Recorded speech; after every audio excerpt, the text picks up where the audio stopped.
Lazima tufahamu ya kwamba siku ya kiyama Mwenyezi Mungu atazungumza na waja wake, na Mwenyezi Mungu atauliza maswali, na kuna watu Mwenyezi Mungu akizungumza nao watakuwa ni wenye kupata stara, kama ilivyokuwa hali ya mja wa Mwenyezi Mungu aliyomtubia Mwenyezi Mungu. Allah subhanahu wa ta'ala, kama ilivyokuja katika hadith iliyosimuliwa na Abdullah ibn Umar radhiyallahu anhu, asema Allah subhanahu wa ta'ala atamuita mja wake siku ya kiyama, na siku hiyo Allah atazungumza na viumbe.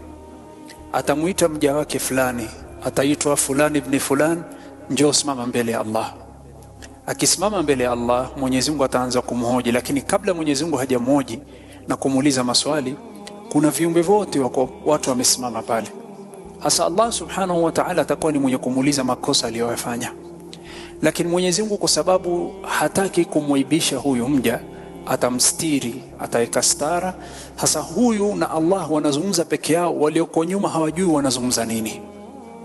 Hasa Allah ataanza kumuuliza, atadhkuru yawma kadha wa kadha, atadhkuru yawma fa'alta kadha wa kadha, wakumbuka ulifanya hivi siku fulani na fulani, wakumbuka ulipokuwa na mtu fulani ulifanya hivi na hivi, wakumbuka ulifanya hivi na hivi.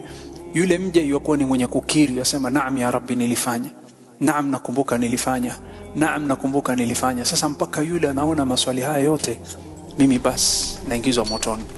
Kisha Allah kwa rahma zake atamwambia, ya abdi, mja wangu, satartuha laka fi dunya, duniani nilifinika watu wasione aibu yako. Watu wakakuona wewe ni mtu mwema, wakakuheshimu, lakini wewe ulikuwa na aibu, lakini mimi ndo nilikufinikia ili heshima yako isiharibike.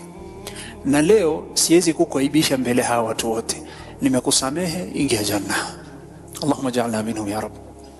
Hasa hii ndo hali ya Allah kuzungumza na waja siku ya kiyama.